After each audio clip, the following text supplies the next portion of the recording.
নমস্কার। আজকে আলোচনা করব ইনসুলিন নিয়ে এবং ইনসুলিন নেওয়ার পদ্ধতি, কোথায় কোথায় নিতে হয় এবং ইনসুলিনের প্রতি যে মানুষের ভীতি, সেটার সূত্রপাত কোথা থেকে এবং ভীতিটা কী করে আমরা কাটাতে পারি, এই সব নিয়ে আজকের আলোচনা। এরকম অনেক মানুষ আছে যাদের ইনসুলিনের প্রতি একটা ভীতি থাকে। ইনসুলিনের নাম শুনলেই তারা পালিয়ে যান।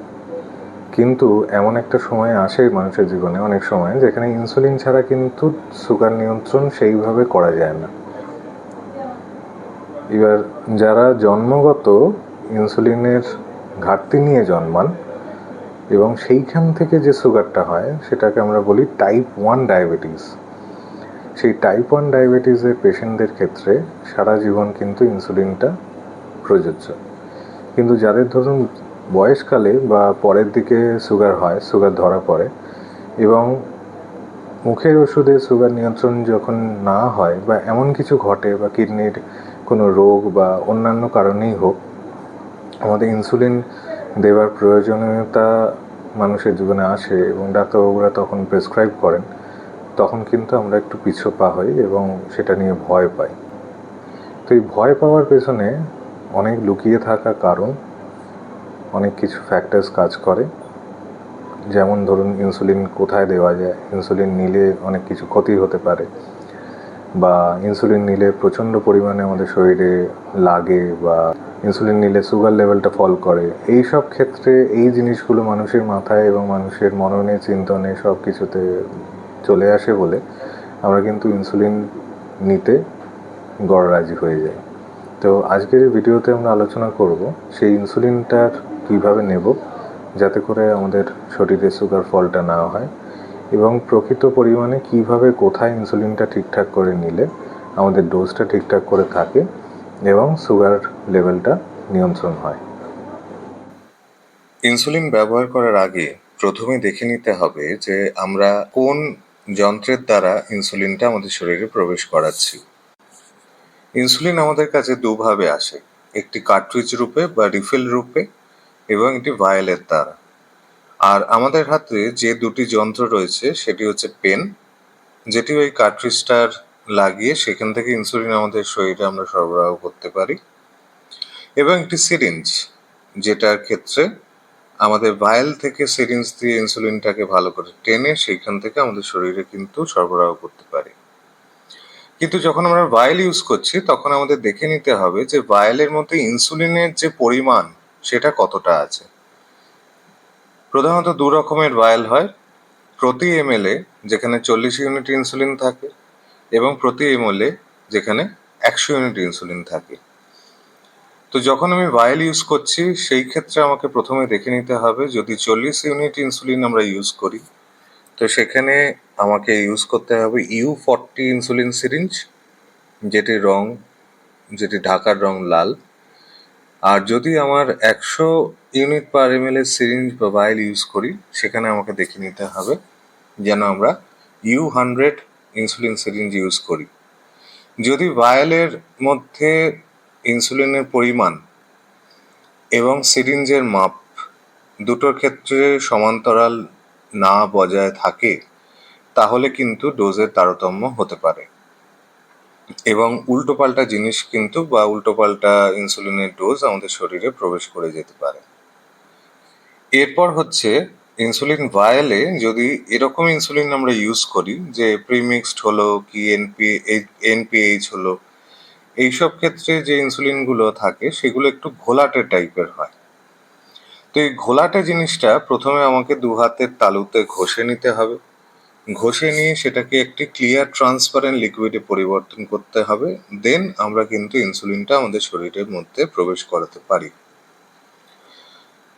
আর যদি পেন ইউজ করি তাহলে এই ঘোলাটে হলে পেনটিকে ওপর নিচ বারবার করতে করতে সেটিকে ট্রান্সপারেন্ট করে তারপরে আমাদের শরীরে ইনসুলিনটাকে সরবরাহ করতে পারি। তবে মনে রাখতে হবে পেনটি যেন না ঝাঁকাই আমরা। এবার আসছি ইনসুলিন আমরা কোথায় নিতে পারি।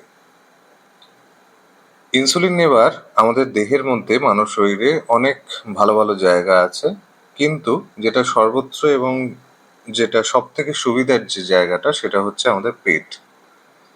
তো এই অ্যাবডোমেন বা পেটের মধ্যে ইনসুলিন আমরা সরবরাহ করতে পারি খুব ইজিলি এবং খুব সেফলি। কিন্তু মনে রাখতে হবে যে এক জায়গায় বারবার ইনসুলিন কিন্তু আমরা ফোটাতে পারবো না, সেটা ইনসুলিন সিরিঞ্জে হোক অথবা ইনসুলিন পেনে হোক। আমাদের নাভি থেকে মোটামুটি চারদিকে যদি আমরা 3 আঙুল 4 আঙুল করে ছাড়ি, যে একটা বৃত্তাকার মতন সৃষ্টি হয়, ইনসুলিনটা কিন্তু তার বাইরে নিতে হবে। যদি একই জায়গায় বারবার নিই তাহলে সেই জায়গাটা শক্ত হয়ে যায়, যাকে বলা হয় ইনসুলিন সাইট লাইপোডিস্ট্রফি। এবং এই কারণেই অধিকাংশ মানুষের শরীরে ইনসুলিন নিলে কিন্তু পেন হয় বা একটা যন্ত্রণার সৃষ্টি হয়। এবার হচ্ছে পেনটা বা সিরিঞ্জটা কিভাবে আমি নেব। যদি সিরিঞ্জ ইউজ করি তাহলে স্কিনটা একটু দু আঙুলের মধ্যে দিয়ে একটু পাকাট করে বা একটু চিপে একটু তুলে জিনিসটা ইনসুলিন প্রবেশ করাতে পারি 90 ডিগ্রিতে। যদি পেন ইউজ করি সাধারণত এর কোনো স্কিন ওঠাতে হয় না বা চামড়া হাত দিয়ে আঙুল দিয়ে ওঠাতে হয় না। যদি খুব বেশি রোগা মানুষ হন বা পাতলা মানুষ হন সেই ক্ষেত্রে, বা খুব বয়স্ক মানুষ যার স্কিনটা অনেকটা পাতলা হয়ে গেছে, তো সেই ক্ষেত্রে আমাদের স্কিনটা একটুখানি তুলে পেন দিয়ে আমরা কিন্তু ইনসুলিনটা নিতে পারি। পেটে লাগা বা যন্ত্রণা হওয়ার মূল দুটি কারণ হচ্ছে নিডলটা যদি আমরা ঠিকঠাক সময় চেঞ্জ না করি বা ছুঁচটা ঠিকঠাক সময় চেঞ্জ না করি, এবং যদি ইনসুলিনটা ঠান্ডা থাকে, ফ্রিজ থেকে বের করেই সুন্দর করে আমরা পেটে নিচ্ছি, তাহলে কিন্তু হবে না। আইডিয়ালি এটা বলা হয় যে প্রতিবার ইনসুলিন নেওয়ার পরেই আমাদের ছুঁচ চেঞ্জ করা উচিত, কিন্তু আমাদের দেশে ছুঁচের যে দাম, অনেকেই সেই মানুষ পারেন না। তো অর্থনৈতিক দিক থেকে অনেকের ক্ষেত্রে সেটা একটা লিমিটেশন হয়ে দাঁড়ায়। তো সেই ক্ষেত্রে ম্যাক্সিমাম একটা ছুঁচ দিয়ে আমরা 4 কি 5 বার ফোটাতে পারি, তার বেশি কিন্তু করলে আমাদের নিজেদেরই ক্ষতি। আরেকটি খুব মূল্যবান জিনিস সেটা হচ্ছে হাইপোগ্লাইসেমিয়া বা সুগার কমে যাওয়া বা সুগার ফল হয়ে যাওয়া। ইনসুলিনের এই ক্ষেত্রে কিন্তু বদনামটা এইখান থেকেই রটে যে আমার ইনসুলিন নিলে হঠাৎ করে মাথা ঘোরে বা এই জিনিসগুলো হয়। তো হাইপোগ্লাইসেমিয়া বা রক্তে শর্করার অভাব তখনই দেখা যায় যখন 70 মিলিগ্রাম/ডেসিলিটারের নিচে সুগারটা ফল করতে আরম্ভ করে। প্রথমত এটা মনে রাখতে হবে, যদি আমরা 30-70 ইনসুলিন বা প্রিমিক্সড কোনো রকম ইনসুলিন নিই, খাবার 30 মিনিটের বাইরে কিন্তু ইনসুলিন নেওয়া যাবে না। অ্যাটলিস্ট 30 মিনিট আগে কিন্তু আমাকে নিয়ে নিতেই হবে। যদি আমরা শর্ট অ্যাক্টিং ইনসুলিন নিই তাহলে আমাদের কিন্তু, বা র্যাপিড অ্যাক্টিং ইনসুলিন নিই তাহলে কিন্তু আমাদের খাবারটা রেডি করে তৎক্ষণাৎ ইনসুলিন নিয়ে খেতে শুরু করে দিতে হবে। যদি আমরা ইন্টারমিডিয়েট কোনো রকম ইনসুলিন নিই তাহলে সেই ক্ষেত্রেও কিন্তু খাবার এবং ইনসুলিন সিরিঞ্জের মাঝখানে 30 মিনিটের বেশি কিন্তু গ্যাপ রাখা যাবে না। সুতরাং সতর্কভাবে ইনসুলিন নিতে হবে। ইনসুলিন কখনোই আমাদের শত্রু হয়ে উঠতে পারে না, কিন্তু মানুষের নিজের শত্রু। আমরা নিজের ক্ষতি নিজে ডেকে আনি।